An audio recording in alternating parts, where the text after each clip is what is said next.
फिर वो 5,000 रुपए लेके मैं तो गया शेयर बाजार। पापा मम्मी के साथ रहता था, शादी हुई नहीं थी, घर का खर्चा पापा मम्मी चलाते थे। तो मेरा भाई प्रैक्टिसिंग चार्टर्ड अकाउंटेंट था, तो उसने मुझे उनके 2-3 क्लाइंटों से इंट्रोड्यूस करा दिया। तो मैंने उनको कन्विंस कर दिया। उस जमाने में ब्याज 12-13% मिलता था। मैं बोला मैं 18% ब्याज दूंगा, मैं आप मुझे पैसा दीजिए। तो पहले एक लेडी ने दिया, वो बोले सिक्योरिटी में। बोला सिक्योरिटी में तो मैं हूं, मेरे पास और कुछ नहीं है।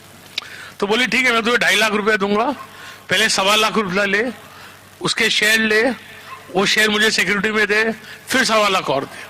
तो मैंने वैसे चालू किया। फिर एक ब्रदर के क्लाइंट ने 10 लाख रुपया दिया, और आप बिलीव नहीं करेंगे 1985 की बात है, मैंने एक साल में वो 12.5 लाख रुपए से करीब 30 लाख रुपए कमाए, और वो जमाने में 4 लाख रुपए टैक्स भरा। तो ये तो भगवान ने, मतलब पिताजी एंकरेज नहीं करते थे, भाई के क्लाइंट नहीं रहते थे, तो मेरे को तो ये सब पैसा वैसा मिलने वाला नहीं था। फिर शादी हुई, 2-3 साल मंदे थे। फिर बहुत कहानी है। ऐसा हुआ कि शेयर लिए 25 रुपए में लिए थे मैंने, 65 का भाव हो गया 4 महीने में, 25 का 65। वो जो मैंने 25 लाख रुपए कमाए थे वो सब टाटा पावर के शेयर ले लिए। वो लिए थे 150 में, उनका भाव हो गया 1000। तो 2-4 करोड़ रुपए, 2-3 करोड़ रुपए हो गए। फिर मधु रनवटे का एक बजट आया, उस हमारे शेयर बाजार में शेयर सब ऐसे शेयर ठोके कि मालूम नहीं कोई बॉक्सिंग मैच है। जो आए बोले बेच दो बेच दो। और मुझे एक लगता था कि वीपी सिंह थे ठाकुर, लेकिन व्यापारी आदमी थे। He was the man who first abolished estate duty in India, brought down the rates of tax to 60%. तो मुझे लगता था बजट खराब नहीं आएगा। तो मेरे पास जो 2.5-3 करोड़ रुपया था मैंने स्टेक में लगा दिया 1989 के बजट में। और आप बिलीव नहीं करें, बोलूं किसको। और मेरी शादी हुई तो मेरी वाइफ पैसे वाली फैमिली की थी, वो एसी रूम में रहती थी, गाड़ी थी, हमारे पास ना गाड़ी थी, हम तो बस में जाते थे। मेरी वाइफ ने मेरे को जिंदगी में आज तक एक ही चीज मांगी है, अपने रूम में एसी कब लगेगा। उस दिन समझिए जब बजट शाम को आता था, बाजार 6 से 9 रहता था, तो 6 बजे मेरी नेटवर्थ 3 करोड़ थी और 9 बजे मेरी नेटवर्थ 20 करोड़ थी। तो मैंने जाके बस एक ही चीज की, रेखा को घर पहुंचा रात को 2 बजे, सब डिस्कस वगैरह करके मैंने बोला रेखा अपना एसी आ गया। और फिर भगवान ने साथ दिया, और हमने क्या किया, कभी गलत काम नहीं किया पैसा कमाने के लिए।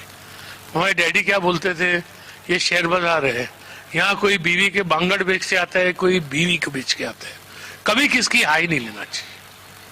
तो वो दिन है और आज का दिन है, कभी मैं कोई शेयर को मैनिपुलेट करूं, इधर बेचूं उधर लूं, वो सब धंधे हमको आते ही नहीं है, आप समझे ना।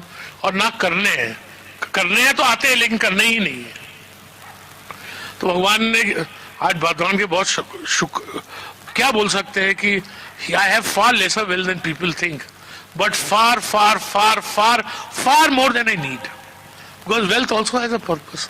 क्या करूंगा पैसे का, बच्चे को 200-500 करोड़ दे दूंगा, उसके बाद इससे मैं तो बहुत बार सोचता हूँ कि मरता हूं मैं कमाने के लिए, मजा मेरे जवानी और बहू करने वाले और बेटे और बेटी। आप समझे ना। तो खुश हूं, करता वो हूं जो मैं चाहता हूं। The wealth allows me to do what I want and I live life by my terms. And whatever success I have had, I think patience, hard work, taking defeat with a smile.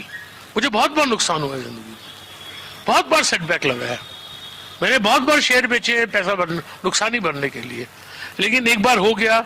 See, never be afraid to make a mistake. Only make one you can afford, so that you may live to make another one. Because if you are afraid to make a mistake, you cannot take any decision in life. तो मुझे गलती होती है, मैंने company में पैसा लगा A to Z, मैं 150 करोड़ रुपया खोया उसमें, मैंने कभी उसके प्रमोटर से तेज बात नहीं की। मैंने बोला मैंने उसको परखने में गलती की।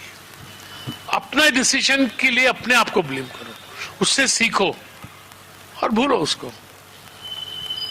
क्या बात है।